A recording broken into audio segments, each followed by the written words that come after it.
Hey guys, Doc Vinyl here again on Record Time. And today, little music going on here. The Jam, of course. Great band. But I'm not going to talk about bands today. Today I'm going to talk about something a little different. I'm going to talk about why vinyl. And what's the advantages, disadvantages of vinyl kind of thing. You know, I talked about a little bit about storage and what have you. So today's episode, I'm going to talk about different albums that I have here. And as you can see, Sgt. Pepper's right here, and we'll go right through them. Different stuff that, you know, that's out and, you know, different aspects of vinyl. Now, obviously, vinyl takes up a lot of room, as you can see. There's pros and cons. So I'm just going to get into why vinyl. Why is there a revival? What's going on? Why do people even care? You know what I mean? What's, you know, really, what's it all about? Well, in the post-World War II era, if you want the historical lesson, you know, occupational hazard here, guys. It's what I do for a living. In the post-World War II era, I mean, 78s and 45s were the only form of music that people had. And then, of course, it evolved into LP, long play, 33s, and albums and what have you. So vinyl was the predominant form of music entertainment until the advent of the reel-to-reel and cassette in the 1960s, early 70s with the cassette, and then, of course, the CD revolution of 1983, 84, 85, and then from there on out. But vinyl was the main source of music for a long time. And let's look at it. What's the deal with vinyl? Well, first of all, I look at vinyl as a artifact, musical artifact. There is a lot here. Now, I'm not going to put down how most people get their music. Today, most people get their music, frankly, the easy way, which is, you know, they get Spotify, they get Apple iTunes. Even I have Apple Music for my daughter and I, and it is convenient. It's great for the car, and it's great. But it does tend to remove the listener from the music and from the artist. I mean, it's you know, it's convenient. You look on, they get little liner notes and everything, and that's great. But how many people do that? Most people just listen to the songs they want to listen to. So it's very focused, and it's not like you can explore. Like you can look at hidden tracks on an album. You can, but most people don't. Most people just get music, and it's convenient. Now, I'm not saying it's bad. I'm saying it's great. I mean, for the industry, that's all a mixed bag. I'm not going to get into that, whether or not musicians are making more money or less money, and why concerts are so expensive. I mean, there's a lot of stuff going on there. But let's look at it from this standpoint of view. Vinyl is an artifact. It's a historical artifact. It's something you can hold in your hand. Here's a kind of an idea that kind of why vinyl is important and why it's not. And I had talked with my friend Chris. We were chit-batting, makes sense, kind of here, chit-chatting back and forth. Vinyl's like a book. I mean, you can get ebooks and read them on your phone and read them on your pad, whatever, or you can read a book in your hand. A lot of people would rather read books. Now, I know a lot of my students and the younger kids, they don't mind reading on the thing. I personally don't like reading on a pad or anything. To me, it's useful to certain things, but it's not the same. Okay, a lot of people would rather hold a book in their hand. Same thing with music. Rather hold vinyl in your hand. All right, let's start off with this. This is the Beatles. This is a 180 gram reissue of Sgt. Pepper's, very famous band, very famous album, obviously. What's cool about this? Well, look, this is an actual reissue of the exact 1967 album, how it came out. So you got, I mean, a giant picture of the Fab Four, okay? I mean, so that's pretty cool. And then they also tend to give you cool stuff, like, you know, the original jacket, which kind of like, you know, psychedelic from the 60s. They give you, you know, this whole little thing right here, that, you know, the cutouts and everything. So this is an exact replica of the original album. Now, this is kind of interesting because this came out in 2014. It's you know, it's a 180 gram release. It's a better vinyl. It's heavier, what have you, all kinds of cool stuff. But this is representative of Sgt. Pepper's. Now, you have the whole album in your hand, and then look at this. Look at this on the other side. If you can zoom in there a little bit.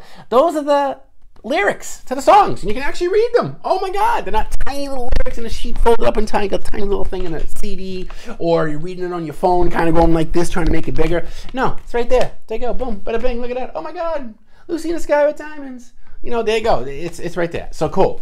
So you can see right here, this is an artifact. This is kind of cool. And you got it, and you can play it. Now, yes, it's much easier to just go, oh, I want that one song. This also forces you lots of times to listen to the whole album. You put the album on the whole side, and you listen to the whole side. Instead of just listening to a select few songs that you want to listen to, you listen to some of the hidden tracks. You may even discover new music that you never knew you liked. So yeah, very cool. So that's one album that I'm talking about. And another one here is Clash, Sandinista here. Cool stuff. I mean, this one came out. This is the original release, by the way, in 1980. And look, it's got the Armageddon Times. I mean, look at that. So cool. This is like this little whole thing about what was going on at the time about the song. This is the lyrics, but it's kind of written up like almost like a comic book, like sequential art. See, kind of like really cool. It folds out. I mean, look at that. So you're getting artifacts from the time. And this album, this particular one I have in my hand in my collection, is a UK first pressing. So this is the actual album that came out originally in the UK in 1980. And see, even has the splash sticker. I mean, just really cool. And then, I mean, this is 3 albums, 6 sides of lots and lots of music. A lot of these songs you wouldn't get unless you got the album. Really, if you get it on Spotify or iMusic or you go, oh, Magnificent Seven, I like that song, or I like this song, or I like that song, Washington Bullets and Ivan Meets G.I. Joe, and that's it. But there's so many other songs on here that you would get, and this album is kind of, it's written in such a way that these songs go together in some ways, and there's some sort of collective theme going on here. So there you go, you got an album. So this is a physical artifact. Again, you need the space bar and whatever you want. That's one thing.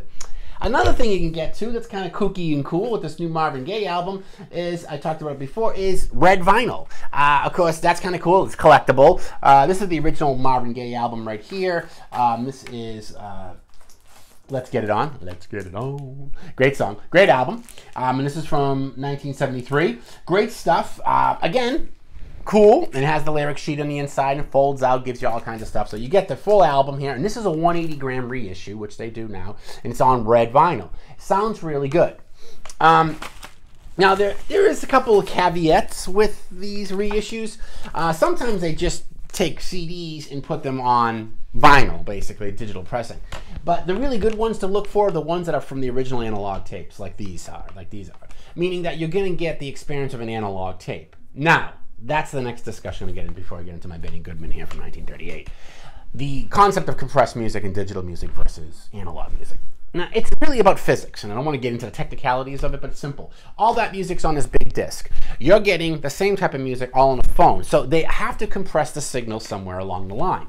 Now, granted, digital music is clean. You don't get the snap, crackle pops of vinyl. A lot of people don't like that. This is true. It's all cleaned up. But the signal is compressed. It's not as warm. And sometimes even the volume levels are different. And I've noticed that by just doing an A-B comparison of electronic version of a song on my phone versus the vinyl right there. It's the same exact song, and there's differences. There's a warmth to analog. There is. Is it better? That's very questionable. I think it's better. Most people do. The high-end turntable with the best needle and the best equipment probably will sound better, but it's again a subjective thing. A lot of people are used to digital music nowadays too, so it's like, well, adjust that a little bit. Now it's like, well, we like our music to be clean. Well, in some ways you could call it sterile. Again, the concepts of albums and what have you are the different qualities and sound qualities. It really comes up to the individual listener and the convenience, and that's really what music has become. This is like you're going to spend some time with music. Vinyl forces you to spend time with music, to kind of be attentive to the turntable, because you generally, even with automatic turntables, you put it on, you only get one side. You have to flip the album physically. There's no machine that does that for you. You can't put a playlist on and just kind of do your thing. But then music is background. This is to force you to focus your attention on the music and what's going on and what you're listening to. And when you do that, you do hear a lot of things you never heard before, trust me. Now, another album. This is the historical element. This is a beautiful Columbia collection here of Carnegie Hall Jazz Concert. This is the 1938 Benny Goodman with Gene Krupa, Lionel Hampton, all these great musicians on it. It's a three-volume set. Now, I bought this on eBay. Okay, this is old. This is a remastering of the analog tapes from the 1930s. Obviously, it's in mono. It's not bad. The recording's pretty decent, and this was done in the 60s. I bought it for like $10. Okay, now you could get this music, most of it, but not all of it. Actually, there's a lot of tracks on here that aren't available on Spotify. But this particular concert, really cool. Hard to get.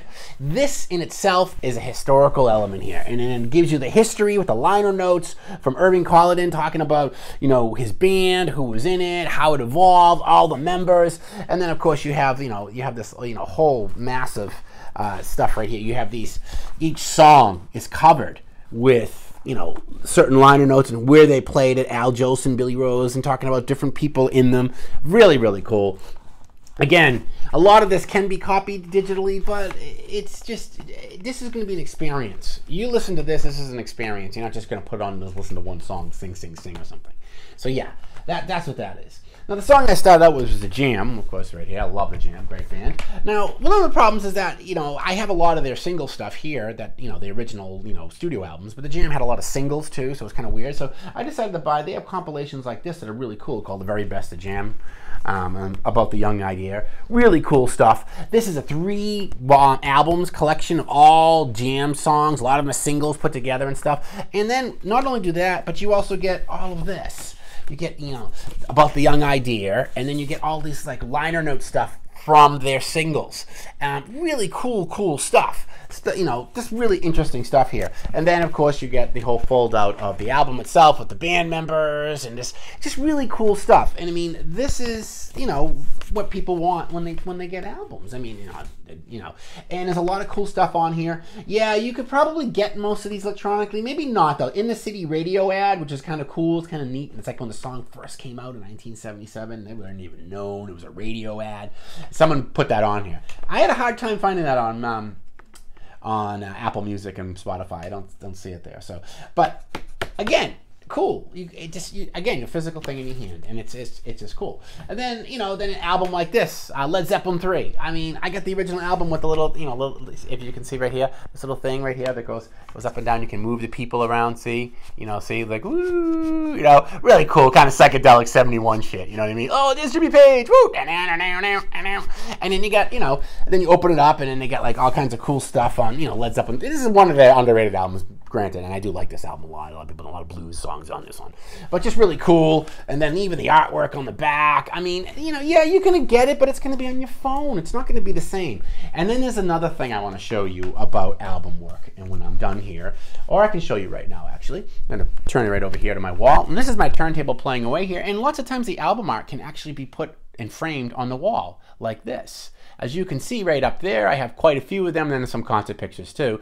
But some of those are albums right there. So being kind of cool that those albums are there, and you can do, just about anything you want with them. Let me just adjust that a little bit, sorry. And that's kind of cool.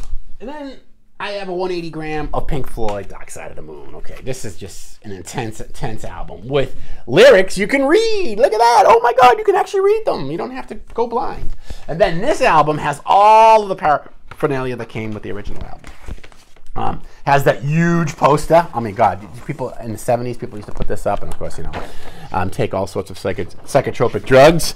Again, and then you get this whole, look at this giant poster. I mean, it's like, it's like, of course, God knows what that's all about. I'm sure that's some sort of Roger Waters thing. And then there's other things in here. I mean, God, then you got another poster of the band, which is really cool. It's like, wow, look at this.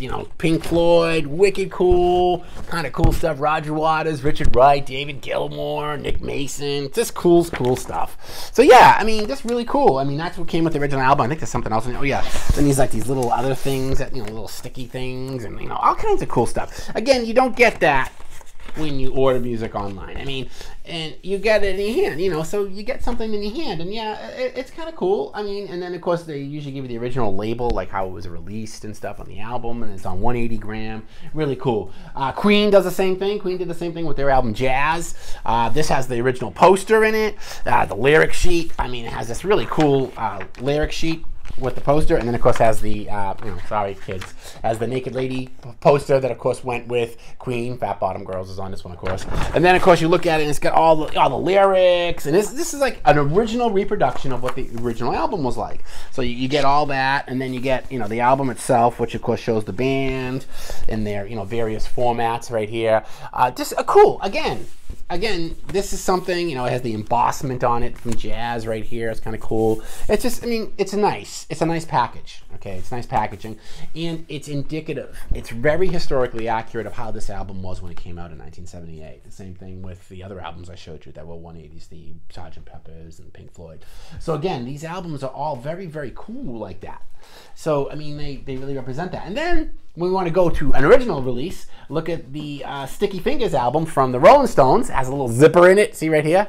I mean, that's kind of cool. It's like, wow, it's like, kind of neat kind of stuff that, Sticky Fingers, Rolling Stones. So, I mean, an album with a zipper. So, again, there's, the back on it and just giving you this whole element of an experience. You know what I mean? It's like, and then, it opens up, and, they have the whole thing right here. And then, the album goes on the top. It goes in here. And then, this is all kinds of cool stuff on this one. So, again, and then they become collectible, of course, because this is the original release. Now, another thing that's kind of cool about albums, too, that you get, and one of the final things is, like, this is the Styx album. This is Paradise Theater, okay, released in 1981. And this album's kind of cool because, I don't know if you're going to be able to see it. I'm going to try to show you. This has the etchings. If you can see the etchings. Can you see the etchings? Yeah, I think you can. See it? See, it says Styx up there, right up there? Look how cool that is. They etched that, laser etched that into the album, Styx. So this is the original release. And see, it says Paradise Theater on it. See how cool that is? I mean, that's just kind of neat stuff that people kind of like. And you can play it. Of course, it plays the songs in it. But, like, how cool is that? It's kind of, like, artistic. You know what I mean? Very, very kind of neat. Again, some people aren't impressed. But, again, vinyl has that element. And then the last thing I'm going to show you, again, I did these alphabetical in no particular order of the band or why I like them or not.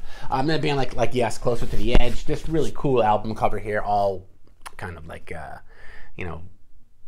watercolors and stuff, really cool stuff, Roger Dean work. Now, I'm going to leave now with the idea that in the future that I talked to my cousin about, I thought it was a pretty cool idea. I'm going to do a show just on album art. Cool album art, and some of it's really cool, and some of it's actually by famous people, like like Andy Warhol, H.R. Geiger, who did the Alien Monster, who did the Emerson and Palmer album, Brain Salad Surgery, and then of course the Roger Dean covers I just showed you from Yes, and then what have you. So I'll do a bunch of that. I'll do a separate show on that alone.